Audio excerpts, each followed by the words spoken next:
Oh, Vanessa, thank you very much for coming to the podcast episode. Can you give us a bit of details about Fodbods, what you guys do, and give us a bit of information about your business in general? Yeah, sure. So at Fodbods, we make healthy snacks for people with sensitive tummies. So we make protein bars, some little snack bars, and also crunchy sunflower seed bites. All of them are 100% natural, plant-based, made in Australia. They're all gluten-free, and most importantly, everything we make is certified FODMAP friendly. Do you want me to tell you a bit about the FODMAP diet? Yeah, I generally don't know anything about FODMAPs. I learned about it literally just before this episode, so I'd be really interested to actually know what it is and like how it actually works. Yeah, absolutely. So, approximately 1 in 5 people suffer from irritable bowel syndrome or IBS. And the best way to manage symptoms is by following the FODMAP diet. The FODMAP diet was created by Monash University, so fortunately for us here in Australia.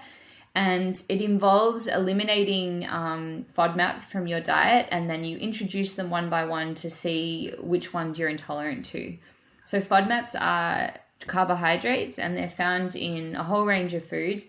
And if you're intolerant to them, then your tummy doesn't absorb them properly, so you get uncomfortable symptoms like bloating, stomach aches, and awkward trips to the toilet, or no trips to the toilet at all. Yeah, is it like gluten free? Is like a gluten intolerant? No, it's a little bit different. So gluten is actually celiac disease, and that you can test for with a blood test. If you have celiac disease and you eat gluten, it actually does damage to your stomach. Whereas if you're FODMAP intolerant or if you have IBS caused by FODMAP intolerance, it doesn't do damage when you eat it. It just creates uncomfortable symptoms.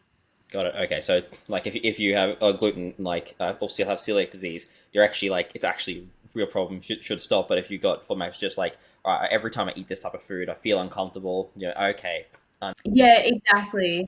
So if you have celiac disease, you can usually still eat most FODMAPs because FODMAPs are in things like garlic and onion, fruits and things like that. Conversely, there are a lot of gluten-free foods that are very high in FODMAP, like the ones that I mentioned. There's a little bit of crossover, but they're definitely not the same thing. Yeah, I understand. So how did you come up with a name? Because that like getting like Fodbods is actually a sick name. Like, Oh, really? yeah, I thought that was so clever. Things we're very wedded to FODMAP, at least for the time being. And if something happened with FODMAP and it wasn't a thing anymore, then we'd probably have to rebrand. But the name, look, there were a bunch of names floated around early on, some of which mostly my ideas were not great.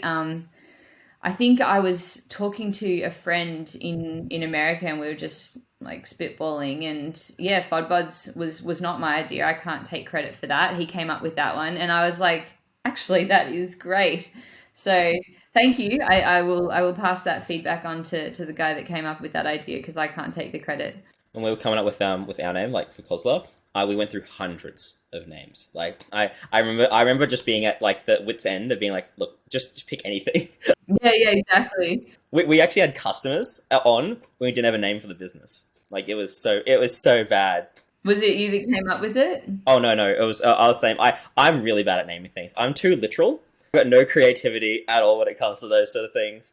But I have to say, I came up with the names for the buddies and like the products, the buddies and the nibbles, because the buddies are the kids bars, and it's all about like sharing. And the reason why I named them that is because I have a toddler, and the toddler snacks that are on the market are pretty rubbish in my opinion. I mean, there are some good ones. I'm a big fan of Messy Monkeys, for example, but a lot of them are just rice crackers, the air, or they've got like dates in them and stuff, which I can't have. So I thought I want to create something that I can snack on as well, and we can share them. And so I thought like, oh, you're my buddy, and we're eating buddies.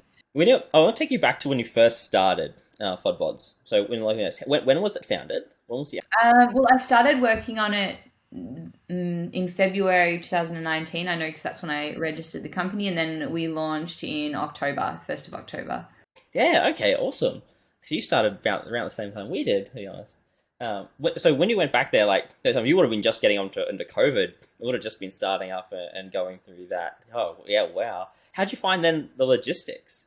Um, Look, we're a pretty low touch or light touch business, so that's been helpful. So going back to when I very first launched it, I was head of ops at a tech company. So I was, I mean, I can take you back a step again, is I've always sort of had really busy jobs where I've had to eat in between meetings or I've traveled a lot. I was going back and forth from San Francisco. And I've always struggled to stick to the FODMAP diet because I just couldn't find anything on the market that was healthy and convenient and low FODMAP. So I'd pack a lot of my own food, and protein bars were my go-to because I get really hungry and you can put a lot of energy into a small bar. And that kind of led me to do inadvertently a lot of research on the market because I was always looking for a solution for myself. Zero intention of starting a food company. I was a lawyer, and then I was in finance, and then I worked in tech startups. So zero connection to food other than being a big fan of it. But yeah, I inadvertently did a lot of research and just couldn't find anything. And then that kind of led me to do the customer research and realize that there was a big demand for these types of products. And then I spoke to dietitians, spoke to FODMAP Friendly and Monash, and they agreed they didn't really have anything that they could recommend to the people that they were seeing. So yeah, I launched it as a side hustle. I placed a pretty small order to begin with, and I kind of had the view of if no one buys these, then I'll just eat them all because I liked them. So yeah, I mean, there was a lot of work that went into it. As I said, there was a lot of customer research, and then there was a company formation, and then I very poorly built the Shopify site myself, sort of at night after work and on weekends. This was before kids, so I had time. Then there was the product development. I had sort of the ones that I made for myself, but then obviously to make it into a large scale production, you have to make a lot of changes. So I would have spent hours and hours in the kitchen, like with my Excel spreadsheet out, trying to get everything right. The thing about FODMAPs is they accumulate. So when you have multiple ingredients with a small amount of FODMAPs, it can push it over the edge and become high FODMAP. So you have to really think about what you're putting into the bars, and you think about the macros, and you think about, will this work on large scale? Will they bind? Will they taste good? So I would have made 200-300 samples and got everyone I know to try them and give me feedback. And then yeah, everything, we kept going along the process, the testing process. You have to get all products tested in order to get the certification. So did that, getting the packaging made, designed in America because I found these designers that I was desperate to work with. So yeah, all of these things. But we're going back to your question, did I face logistical issues with COVID? So COVID hit about, I guess, really came into effect about 6 months after we launched. Look, apart from the shipping delays and things with getting our supply from China, a few cost fluctuations that weren't huge. We weren't impacted too badly. I used predominantly Sendle to do my deliveries, so they would literally just come to my house and pick them up.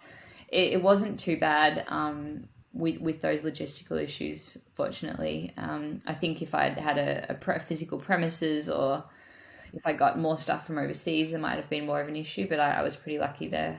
Yeah, so we know a couple of businesses that started about that time as well, and they had delays for like 12 months on getting products coming in, and there was also because like the manufacturers would shut down in China, and then they'll go get another one, and then there would be a problem with it, and then it was incredible logistical issues, and it really slowed down their business like growth. Oh, absolutely. That would have, I mean, I guess, yeah, our bars are made in Australia, and that was the only product we had at the time. And the majority of our ingredients are sourced from Australia where possible. So like our nuts are all from Australia, things like that. So yeah, we were lucky there. We've since had additional issues, like our nibbles are made mostly from sunflower seeds, um, and they've gone up significantly in price. So we had to increase our price to the customer, which I don't think they were very happy about. But so yeah, they've obviously been issues along the way, but COVID hasn't been as big as an impact yet, at least.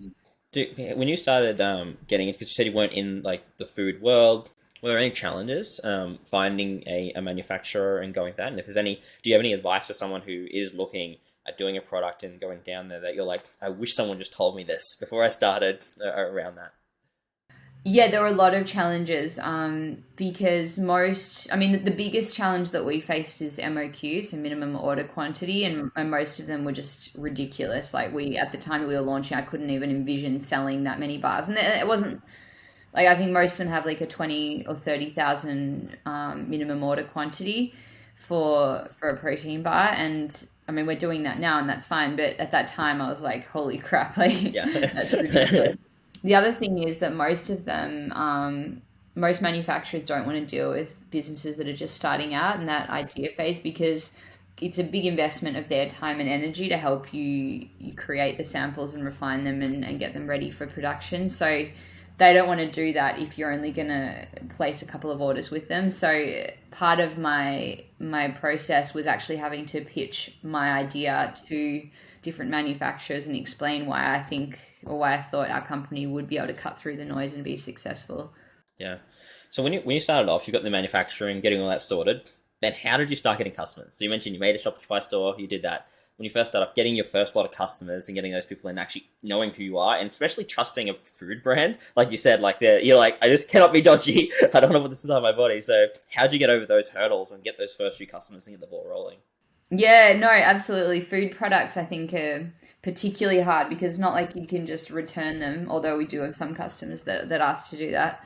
Um, So while I was setting the company up, I guess, and kind of working through that process, I created an Instagram account and I messaged people that were in the space, like other people with FODMAP accounts, dietitians and things, and kind of let them know what I was doing, and it was really helpful for getting their feedback on the product. And they kind of told me that when I launched, they would help support that, and so yeah, I had that Instagram account ready to go. I developed those relationships, and one of the first things I did was just send samples to all of those people, so that there was kind of this flood.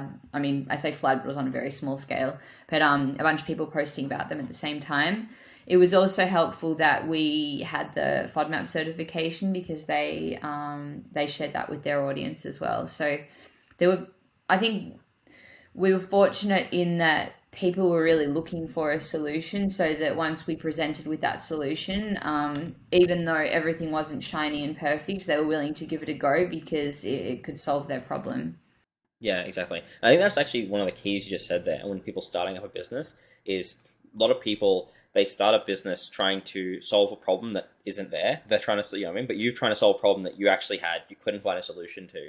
And so when you went out there and did your research, you're trying to solve a problem that people are also trying to solve as well, and it's a much easier sell. Do you know what I mean? You're like, look, I know you're struggling with this because I was struggling with this. Do you know what I mean? And there's no solution out there because I know I've looked very hard.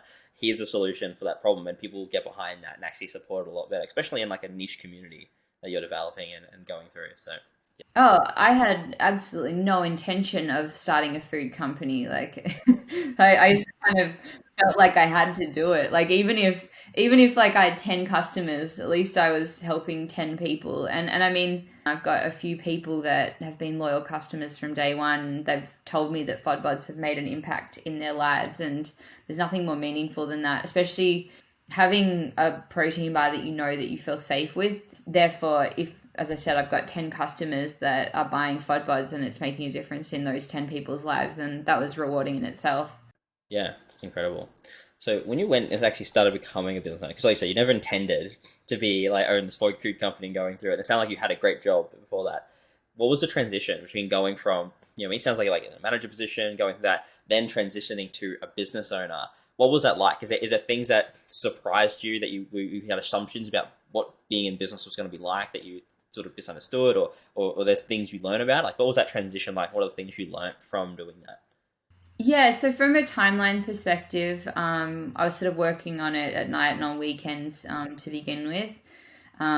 Literally, I'd get home from work and just be working till all hours, and then weekends, and that kind of carried on for a few months, and then I realized that I wasn't doing a great job of my role as head of ops. So I had a really open discussion with my boss, and he was amazingly supportive of it. So he moved me to 3 days a week, and then I did that for a few months and then realized that I couldn't do my head of ops role 3 days a week. Like it was very much a full-time role. So I made the decision to leave that role. And again, my boss was really supportive of that. Probably keen to get rid of me. No, Yes, sure, yeah, definitely, great job, great idea.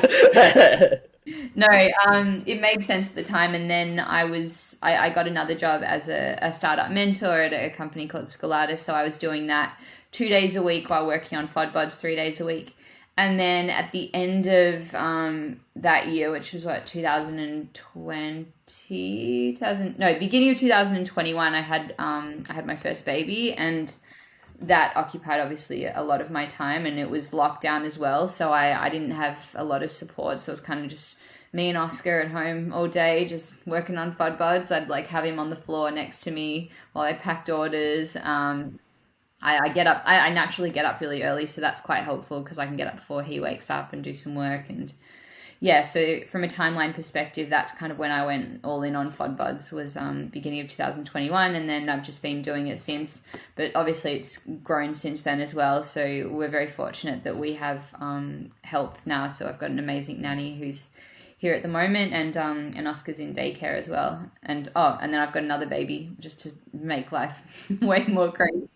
I've got a 4-month-old Maya, so there's yeah, not a huge age gap between the two. So I've got three babies, Oscar, Maya, and Fodbuds. That I found challenging and surprising. I think when it's your own company and you're a business owner, the highs are much higher and the lows are much lower. So I'm, as much as I'm a glass half full kind of person, when it comes to things that I'm doing, I focus a lot more on the negative feedback. So that was not interesting or surprising. It's just I guess an observation.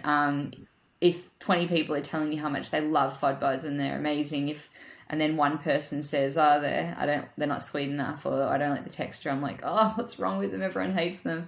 And then yeah, one thing that I have learned over time, which I think is interesting, is when you're facing a big problem, in the moment, it feels like the world is imploding and you're never going to get over it. And you're like, why have I done this? But then every problem that you work through, and every fire that you put out, it just becomes another notch in your belt, or another story that you can tell. And I've got so many of them, so many times where I've thought that Fodbods was just going to implode overnight, but we got through it. And then it does make you stronger, because the next problem that you face, you're either in a better position because you've learnt more, or you just don't let it get to you as much because you know that you're going to work through it and then move on. So that's been an observation and a learning over time. Yeah, I guess those are things. As a business owner, I think anyone that's considering starting a business should be very conscious that you're not going to make money overnight. In complete transparency, I still haven't drawn a salary because I reinvest everything back into the business. And yeah, you've got to, at least in the early days, you do it because you find rewards in other elements of the business. And as I said, I get a lot of reward from the customers and knowing I'm making a difference in their lives. We have a wonderful team. Eloise, our brand manager, she left a full-time job as a dietitian at a hospital to join Fodbods, and she tells me that she loves her job, so that's rewarding as well, as like giving a career to someone. And we've just hired someone else as well. I've got a couple of other people that work on retainer, so that's really rewarding. But yeah, anyone that's wanting to start a business, know that one, success doesn't come overnight, and also you need to be aware that the majority of businesses aren't successful, and also what others may perceive as successful from the outside. You don't know what's going on in the business too. And also just, you can never do everything perfectly. Everything at the beginning, everything's probably done like 50% well, because no one can do everything well. The way I've like heard it described is like when you start a business, it's like that, like a giant bricks flywheel, and you start trying to push it, and like it's like so slow. Like you do like one turn, it takes so much energy, you get it, but then over time, it just builds momentum. Yeah, that's a good way of describing it, and it definitely makes sense. Like one of the things I observed last year, or even yeah, when I had my baby and I slowed. I mean, I never get a day off really, but I did slow down for a little bit. But it was interesting that the business actually kept growing in my absence. Like I wasn't there having to force conversations. We get inbound requests for stockists.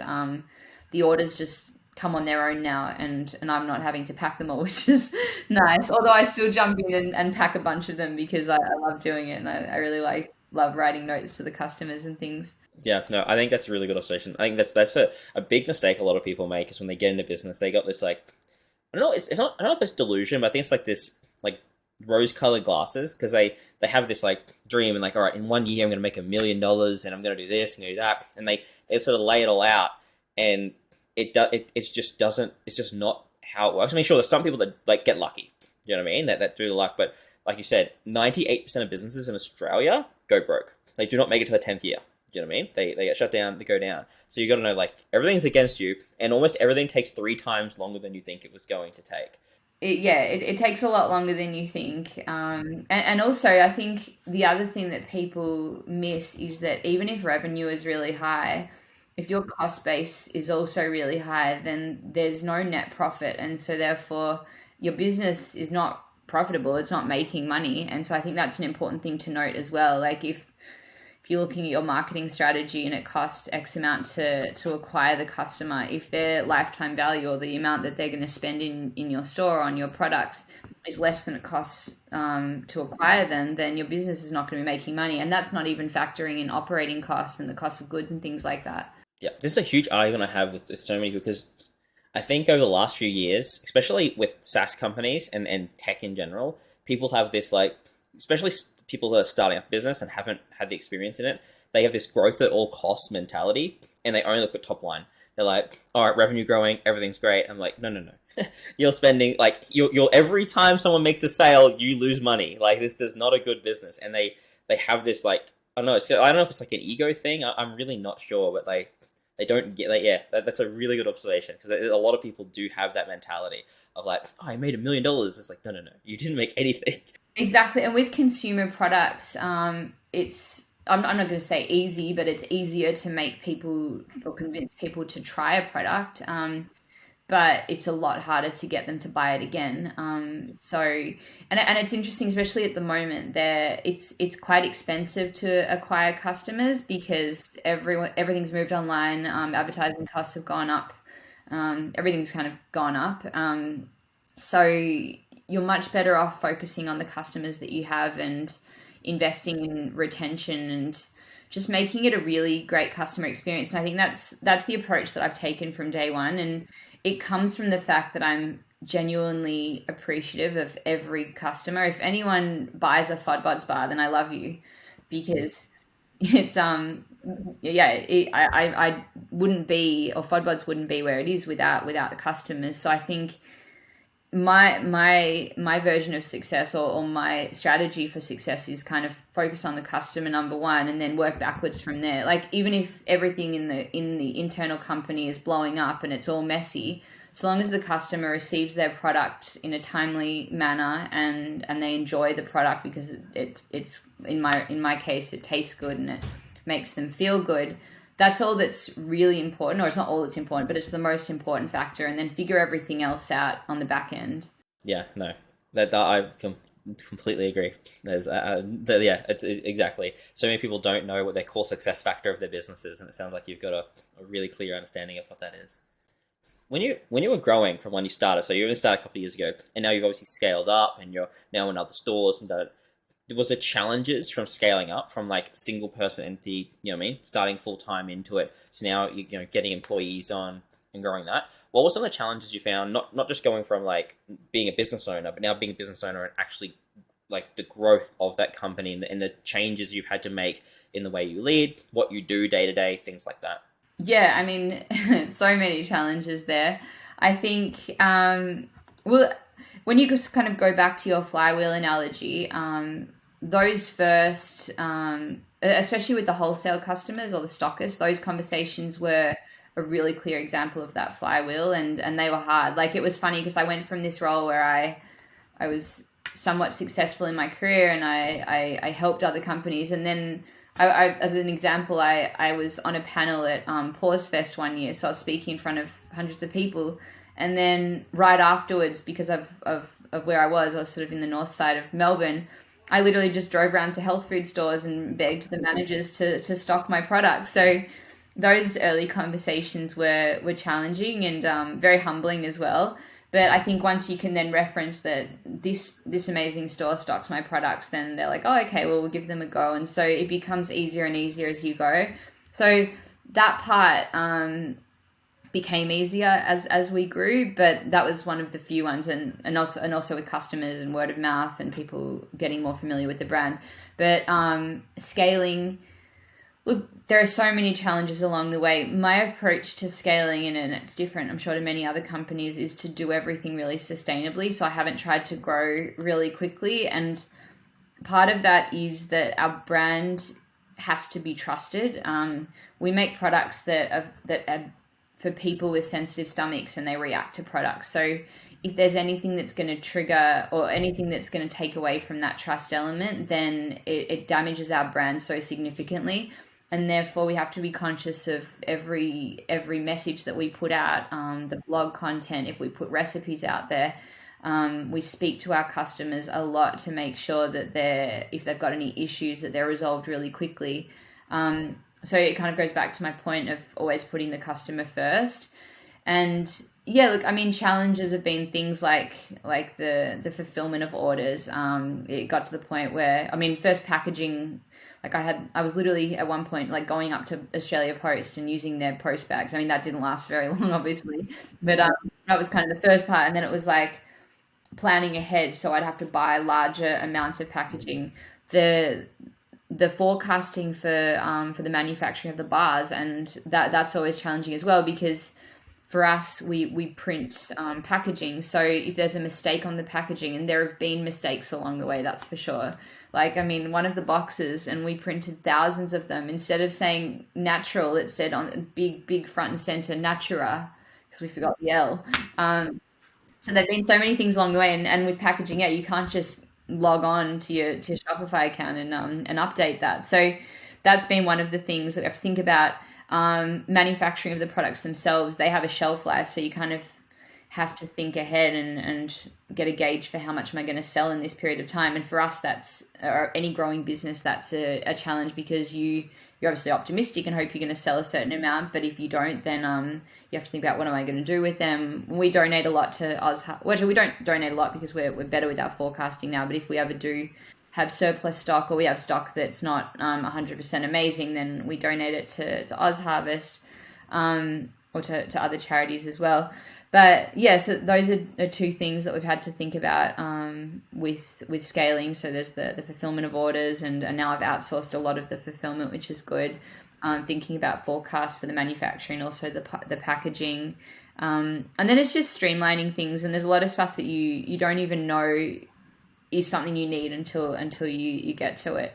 A big part of our growth comes from digital marketing, and that's obviously taken a long time to refine. And we have to think about our Instagram page, our account, and what we're posting, and having that consistency of images. And when we post, we're really big on responding to customers really quickly.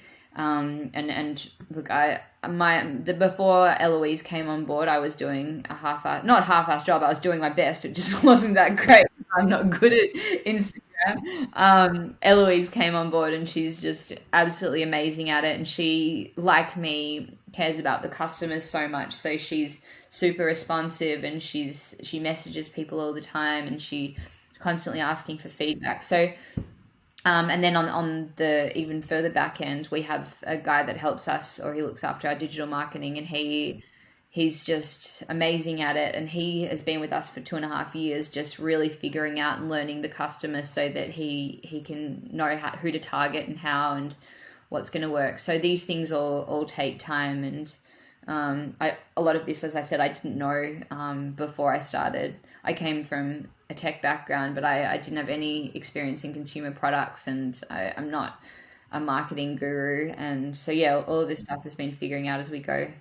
You mentioned when you building up, doing everything sustainably. So like, I mean, doing one thing after the other. What led you to that? Because I know that's like a mistake that I've made when I first started my business. Like we grew really quickly. We started in like the first few months. We ended up getting over $100,000 a month in revenue in like the first like 3 months of starting, and did heaps of stuff. But I grew it, and I did a lot of the mistakes. If I look reflect back on that business when I was starting it, was the non like it, we were growing so fast, but it wasn't sustainable. Like we didn't have the procedures in place. We didn't put a lot of things in place, and it almost felt like the wheels were coming off the bus. Do you know what I mean? As it was going down the road. So like, where did that come from? That thought of not doing, because it can be exciting to grow super fast. You know what I mean? And push it and do it and just do things, do. That sustainability. So did it come from the job or previous experience you've had working in business? Like, or was that just an innate thing? You're like, no, I'm not going to make this stupid mistake. This is obvious. What was it that got you there? I guess the reason I took that approach is from a combination of factors. The first one is I started my career as a lawyer, and lawyers inherently look for what could go wrong. So that's as much as I tried to get away from being a lawyer because I wasn't very good at it. It did stick with me, and so I was always kind of looking 2 or 3 steps ahead of if we did this, what could go wrong. So I guess is one element of it. Um, I've worked with startups for many years, and I've seen, look, I mean, some of them are, they grow super fast and they can support that growth, and that's incredible, good for them. But as you kind of described, I've seen a lot of them grow at all costs, and then they can't support that growth. Like they might have a sales team that's an absolute gun, and they sell this product and they sell a vision and a dream that doesn't pan out, or they have a great product and they sell it really well, but then there's no customer support to support those customers when they do come on board. Or they spend tons of money acquiring customers, and then they run out of money and they can't afford to support the rest of the business. So I've seen a lot of companies fall down because of that, and I kind of never wanted to be in that position.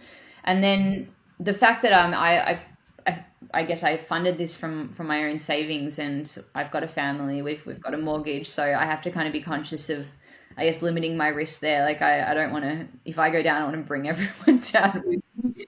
Um, and yeah, it's kind of just been a combination of those things, and then yeah, just the fact that I especially with a food business, you can't grow too quickly unless you like come from a big company that has a ton of backing, and that has that all that operation.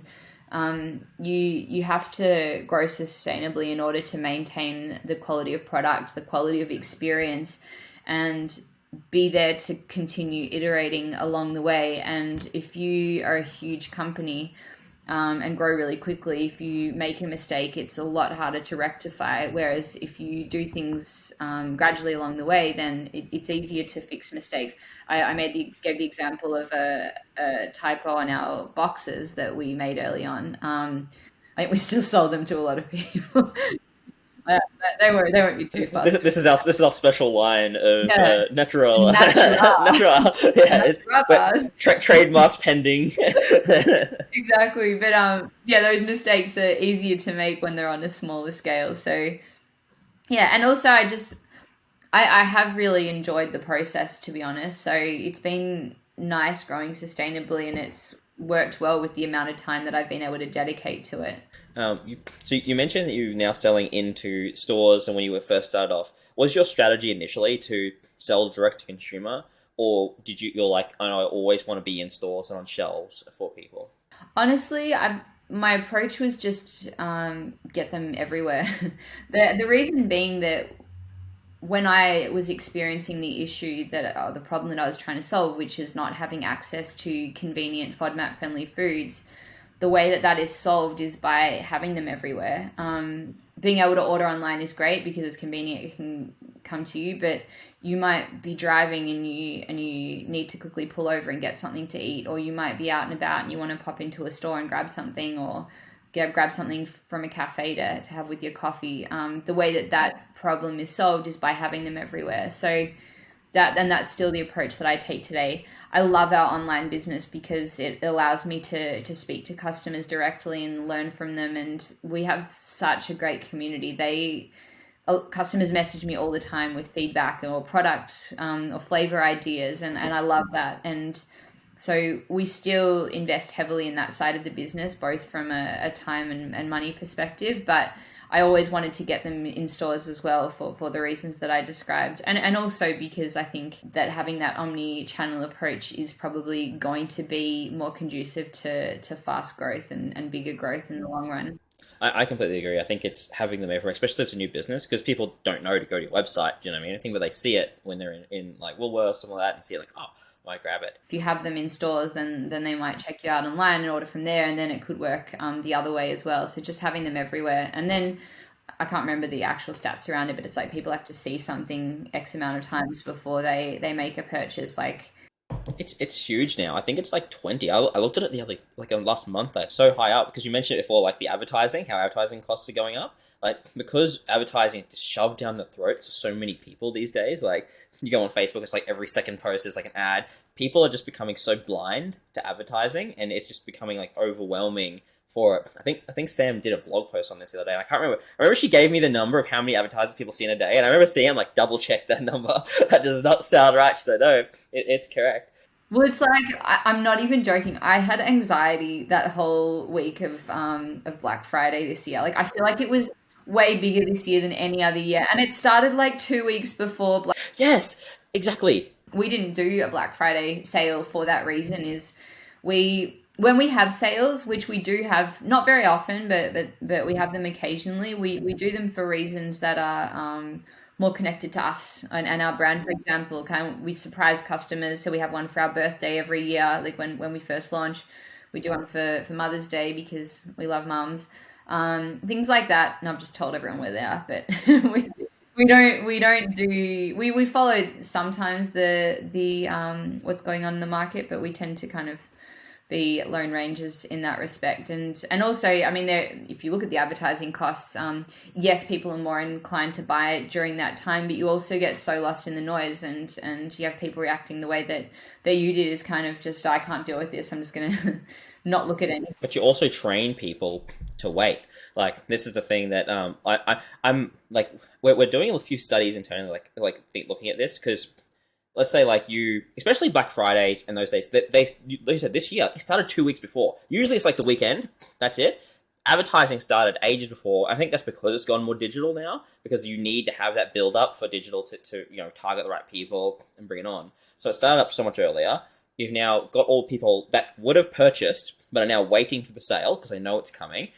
So you get a lack of sales. Then you get heaps of people purchasing at a huge discount, which you've now lost a heap of margin on. Plus, you had to advertise to get them to lose that margin. And then you've got people that, like, so say 60% of them would have purchased anyway. I think it's interesting from a business like perspective, like just purely like just on like a monetary perspective. I'm really curious of where it's going to head over the next. Even this year, it's like Black Friday sales finished, and suddenly it's already Boxing Day sales before it's even Christmas, and then it's like the Lunar New Year's sale, and I'm like, what's going on? Yeah. I think it's going to be really interesting. I think you've got a massive advantage though for your business because you're a brand, and I think that's the if I had to make a prediction for like the future of like e-commerce and all that, I think brands are going to basically be the only ones surviving over the next sort of decade because you've actually got a brand and you have brand loyalty, whereas someone else who's say like just a retailer who's selling someone else's brand that they can buy direct, there's no difference there. So if I'm selling some product that you can also buy somewhere else, and they have a Black Friday sale and I don't, well, I've just missed all the sales. Do you know what I mean? Because everyone's just going to go there. People now just, I mean, they're pretty savvy. They search for the lowest price. I mean, they will do it with our products. Like, I'm sure at many times they can find products, our products online at cheaper than we're selling them. I mean, whenever Woolworths has a sale, then they're cheaper than what we're selling them for. But as you said, if they're buying from Woolworths, it still benefits us. Whereas if you're selling other people's products, then you don't get any benefit if they're buying them from elsewhere. You wonder when the penny's going to drop. I was actually having this conversation this morning because there are so many businesses, particularly at the moment, that are laying off staff and they overhired. So there's all this tech talent or tons of talent in all areas in the market. But yeah, it's like at what point, especially with startups and tech companies, when do they run out of money, and when's all that gonna crash and burn? Hopefully never, and hopefully with not with most companies, but it surely will with some. Have you heard of dragons? The dragons theory. Okay, No. so I learned this the other day. I literally just wrote a blog post on it last week, so it's like fresh in my mind because I read it and I'm like, this is perfect. So you know how you got like the unicorn theory, right? So a startup that goes over $1 billion, blah blah. There's a startup. I can't remember what company it is, but it's one of the sort of like Y Combinator incubator sort of businesses, and they said about they said we don't look for unicorns, we look for dragons, and I was like, what the hell are you talking about? Like, this makes no sense. And they spoke about they're like, look, a unicorn, yeah, it can make $1 billion, grow over, and that's great. But the problem is that one, you're basically gambling and rolling dice. Like no one can predict something a unicorn's going to happen or a business is going to do that well. But if you look for a dragon, dragons are like we're looking for businesses that have actual sound like unit economics on their businesses, have a strong business, like an actual business model that is profitable and can make money, which is like seems to be this unique idea for some investors when they invest in things. And like it has like a clear path to profitability, even if it's not short term, but there's a way to do it. And that's what we look for. So we're not looking for businesses that have this hyper growth realistic we just talked about before, like, you know what I mean? Like growth at any cost. We're not looking at that company that can, in 2 years' time, be the next Facebook. Looking at the company that might not make $1 billion, but might make $100 million in a couple of years and actually be profitable during downturns and during these things that can actually self-fund their own growth in it. So, Yeah, absolutely. I mean, I used to work in venture capital, and that was things that we would look for is there a clear path to profitability? I think, I mean, I've never worked in the US, but I think in Australia, investors do tend to focus on that a little bit more, and they look at existing financials and what's working and what's not, and can the company move to profitability? Whereas I think in the US, maybe because there's more money to go around, but I think they're more willing to kind of take a chance on finding that unicorn. But no, I actually now that you bring it up, I have heard of the dragon analogy before, and it was a challenge that I often found in VC as well, is because you'd meet all these amazing businesses that you know are going to be really really successful, but maybe not be a unicorn, and because you're managing investors' money and you have to kind of think about maximizing that return, you couldn't invest in them. But we met so many amazing companies that were, I guess, what you'd call dragons, that might not be VC suited. what do you say your biggest challenges right now for Fodbods? I think I'm kind of at the limit of what I can achieve myself, both from a time and expertise perspective. So I I work a lot. I work every single day. I have two kids, and I literally was working the day I gave birth to both of them. I get up really early. I'm working at night. I work every weekend. So I can't put more time into FODBODs. It'd be physically impossible.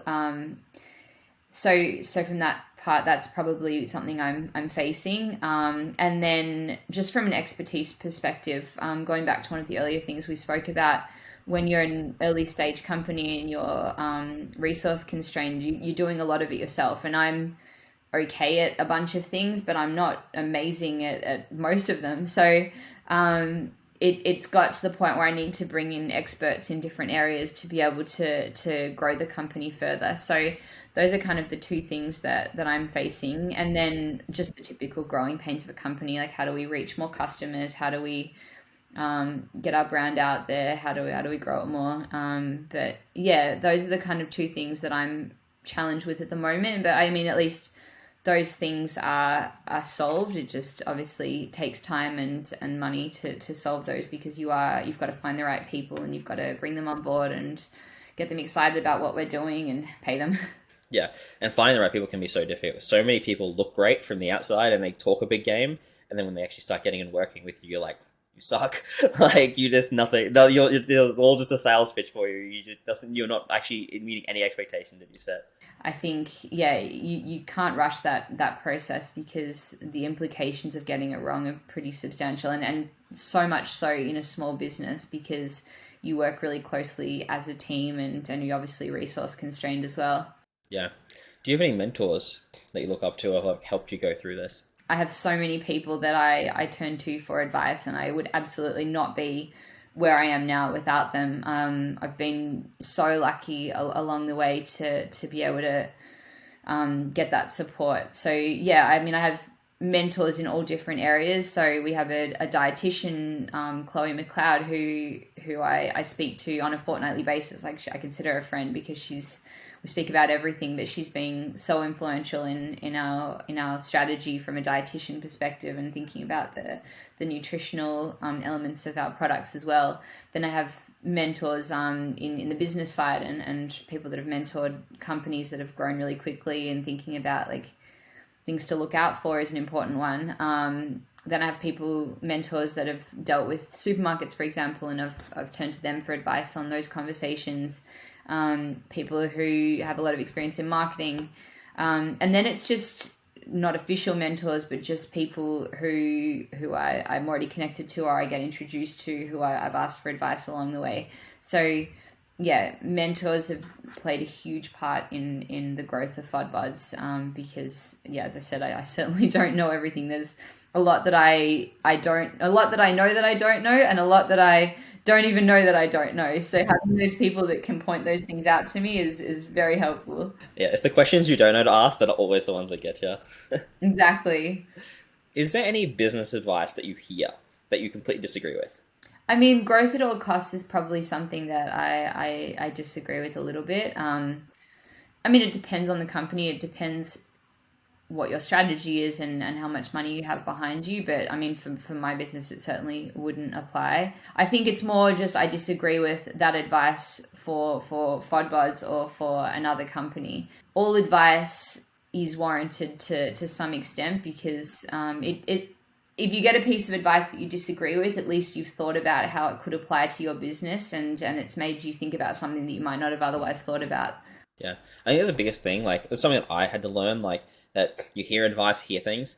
Think of them like tools. Like, you don't. Not every tool is used for everything. Because I don't remember. I was obsessed with trying to come up like the perfect, like, how to run a business. Like, what is the perfect principles and everything. And the more I learn about business, I'm like, there's there are certain principles that like have to apply. You know, like having great retention and pleasing customers is number one. Like, no matter what you do, you're stuffed if you don't, unless you're like a utility who you can't escape from. But other than that, like there's certain things that might apply to some businesses but don't apply to yours. Yeah, exactly. And I think you've also got to remember that whoever's giving you that advice is most likely coming from a good place. So even if you don't agree with it, at least give it some consideration, because they are usually trying to help you. They call it, I mean, when you're part of like a mentor or a startup, an accelerator program, they call it like mentor whiplash, because you might go from one mentor to another and you get completely conflicting advice, and it can make you kind of do a double take, because you're like, oh my gosh, which one do I follow? Am I doing everything wrong? But I mean, for the most part, there is no right or wrong answer. I mean, for technical things and pragmatic things, there might be a wrong answer, but for the overall strategy and marketing ideas and things like that, there isn't a right or a wrong approach or answer. Yeah, that can be really hard going from one thing because you get pulled in different directions from different people. I know, like I've had business coaching for a long time now. I know, like a couple of stages, I've had two coaches, and when they get conflicting advice, it's you end up in like paralysis of what to do. Exactly. So yeah, sometimes even if one's not 100% correct, at least you've thought about it and you can justify it. Sometimes it's better to go down a route, you know, rather than going down no routes at all and sort of being just like stuck. Yeah, exactly. I mean, as a small business or a startup, the only way that you have an advantage over those big companies is the fact that you are nimble and you can test things out, and you're solving a big problem because you can, as I said, be nimble and you can iterate really quickly. For a big company to react quickly to a problem, it's almost impossible, because they're kind of slow moving beasts.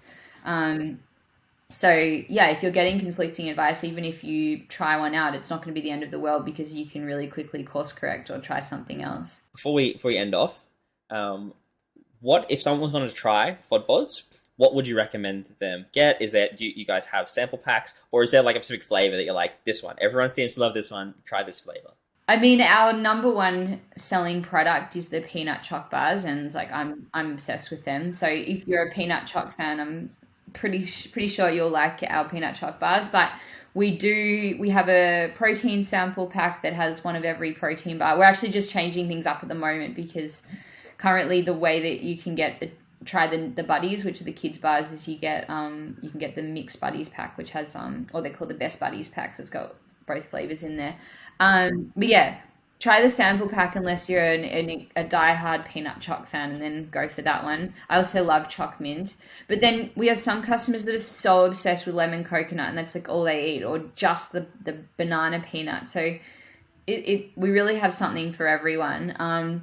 If you've got kids, then I highly recommend the Buddies bars. They're really good. They're allergy friendly, so they're good for school lunches, and they're really high in what's called starch resistant fiber. So they make kids poo.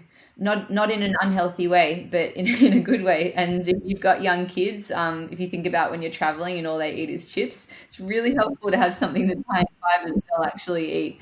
So yeah, it's yeah, all personal preference, but we do have sample packs. So thanks for asking that question. And the nibbles are really good too, especially if you're having people over or you just feel like snacking something. They're the little sunflower seed bites, and they're really yummy too. Yeah, you don't have to have like a Fodbod intolerance or anything like that to to buy them. You can No, that's actually something that we've been really big on, is making our products for everyone. So they're vegan, they're gluten free, they're all natural, and they're just really healthy and delicious. So we only use really simple natural ingredients. We don't use any preservatives or fillers. We don't use emulsifiers, which is a big one because they've been shown to be potentially harmful for the gut.